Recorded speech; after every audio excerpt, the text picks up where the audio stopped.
And now, in studio, bringing his Midwest values from the Show Me State to the land of San Diego. He's a triple threat, licensed as an attorney, mortgage broker, and a top producing realtor who's crushing the competition. Here to deliver you what's happening in the trenches of the market.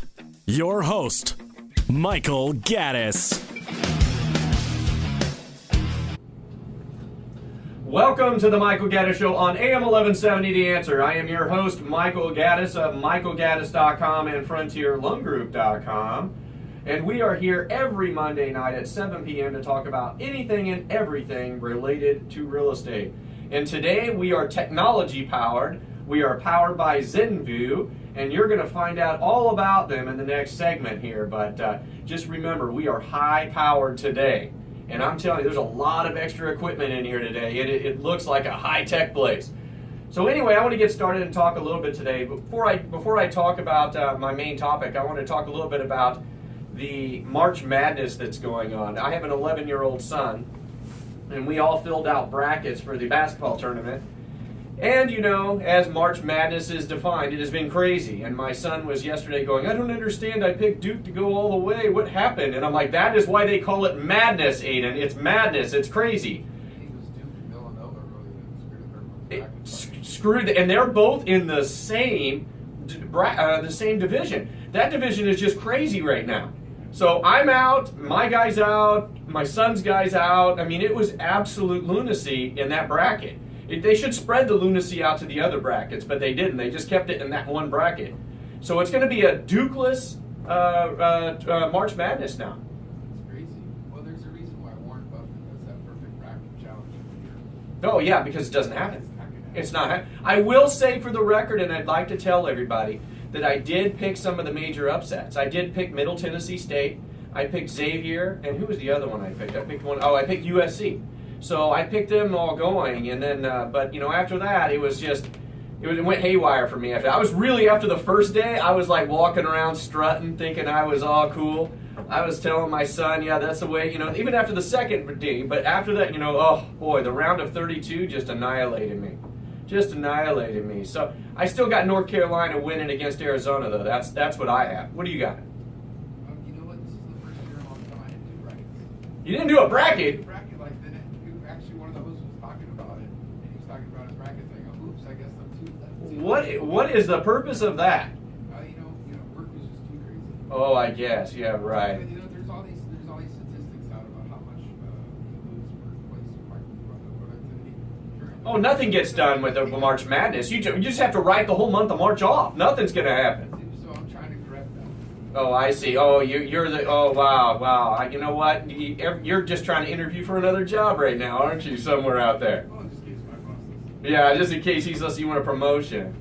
Well, anyway, I want to get back into it. The real estate market is super hot right now, and when I mean super hot, it is sizzling hot. I mean, to get an offer accepted now, you're going in against heavy competition.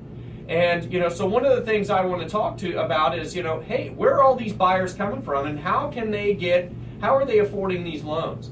And one of the things I don't know if a lot of people know, but there's a lot of down payment assistance programs out there. We have, for example, you have the VA program that has 100% financing, okay? We know if you're a veteran and you meet the eligibility requirements, you can get a 100% finance loan. It's one of the best loans out there. If you can get it, you should do it. So everyone out there who's sitting there renting right now with VA eligibility, you better start calling somebody like myself to see if you could get qualified, because the VA loans are knocking it out of the park right now. We also have some 1% down payment assistance programs. Those are really good as well. And then you have some local down payment assistance programs. And then there's programs even depending on what your line of work is. So there's programs for teachers and administrative staff in schools. They have teachers for firemen. They have teachers for police. So there's a lot of programs out there for people who want to purchase homes. And, it kind of reminds me of, maybe 2005, 2006, 2007, that time frame, because there are so many programs. And right after the housing market started to tumble, everybody started pulling the reins in on a lot of these different programs. So they just kind of went to the wayward side for a while. But now they're coming back. And one sign you can always look for when it comes to determining whether the real estate market is hot or not is new construction. If you see a lot of new construction, if you see a lot of bulldozers, and a lot of buildings going up, that's always a good sign, because that means the developers are banking on the fact that there's going to be a housing boom. Now, what kind of confuses some people is they're like, well, I heard the interest rates are going up. Well, you know what? The interest rates are still at historically low levels, though. I mean, are they as low as they were a year ago? No, but they're still really low. So, for all of you out there who have been sitting on the fence, and I know you know who you are. You're probably driving there right now, and you're probably one of those fence sitters that, I'm just waiting. What are you waiting for? Tell me this. You need to call me and tell me what you're waiting for. Why are you not looking to see if you can get pre-approved? What are you waiting for? Because I'm telling you, what you're waiting for is probably never going to happen, and then your waiting is going to price you right out of the market, and then you're going to regret it. So what I would suggest is contact somebody who knows how to get you qualified, and then find out if you're eligible to buy a home and start looking. Because I'm telling you, everyone else is. And it's one of those things where if you're hoping that the market's going to burst pretty soon and the bubble's going to come down, well, they've been projecting that for a very long time, and it's still not happened yet. And we are almost, the median house price in San Diego County is almost at the same place it was right before the housing burst. So how is that? Because if you remember, right before the housing burst, the bubble burst, we were sitting on a bunch of really interesting loans, let's call it that. We were sitting on stated income loans, 100% financing, no money down, basically no doc loans. We had all of these. It was a house of cards. We were basically, we were a bubble waiting to be burst. However, the market now is not built upon that same bubble. The bubble now is much more solid. I mean, since that time, the pendulum between those crazy stated loans has now swung to the other side, where everybody who buys a home, at least for the past 6, 7, 8 years, has used full doc loans. So that means they have to show all their income. Imagine that. You have to prove where your income came from.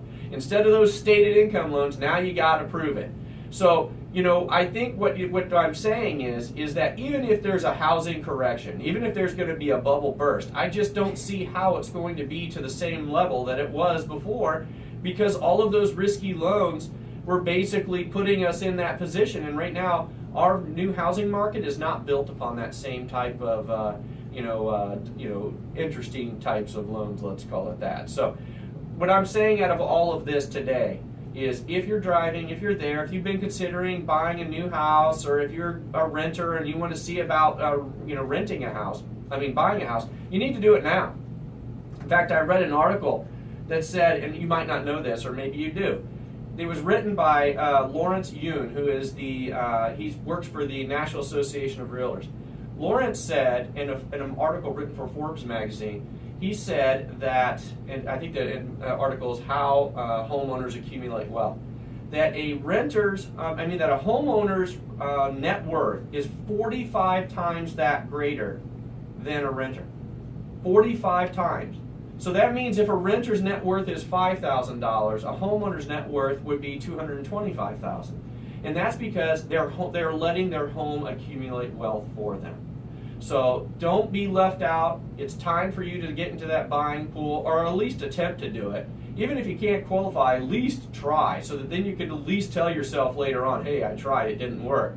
Don't just sit there and not do it, because as I said, right now the banks are loosening the purse strings. They're starting to ease their lending guidelines. Now's the time to do it. So anyway, you're listening to the Michael Gaddis Show on AM 1170 The Answer. I'm your host, Michael Gaddis of FrontierLoanGroup.com, and I was just telling every listener why they should get qualified to purchase a loan, either using a VA loan with 100% financing capabilities, maybe call us about our 1% down payment assistance program, or even to call about some of our other down payment assistance, because a lot of the different cities have different down payment assistance programs for that particular city. So, for example, the city of Vista, the city of Escondido, it just depends on what kind of funds they have available at the time. So, if you're interested in those types of programs, you can contact my office at FrontierLoanGroup.com. That's FrontierLoanGroup.com. Well, after the break, technology is coming to our studio. Well, it's actually already here. We're going to be here with ZenView. You're listening to the Michael Gaddis Show on AM 1170, The Answer.